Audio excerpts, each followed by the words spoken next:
குழந்தைங்க, அதாவது நம்ம என்ன பண்ண போறோம்னா மஞ்சள் பை எவ்வளவு முக்கியத்துவம் வாய்ந்ததுன்னு பத்தி நம்ம இன்னைக்கு பேச போறோம். ஏற்கனவே நான் உங்களுக்கு சொல்லிட்டேன் எல்லாத்தையுமே.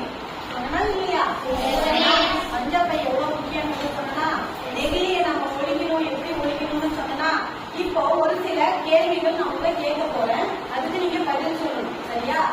நீ சொல்லு, சுற்றுச்சூழலுக்கு ஏற்றது எது? மஞ்சள் பையா பிளாஸ்டிக் பையா? மஞ்சள் பை. சத்தமா சொல்லு. மஞ்சள் பை. Very good. கிளாப் பண்ணுங்க. மஞ்சள் பை எதனால் செய்யப்பட்டது? பருத்தியால். சத்தமா சொல்லு. பருத்தியால். பருத்தியால். மஞ்சள் பை எதனால் செய்யப்பட்டது? பருத்தியால். அடுத்த கொஸ்டின், பிளாஸ்டிக் பை எதனால் செய்யப்பட்டது? பிளாஸ்டிக்கால். பிளாஸ்டிக் பை எதனால் செய்யப்பட்டது?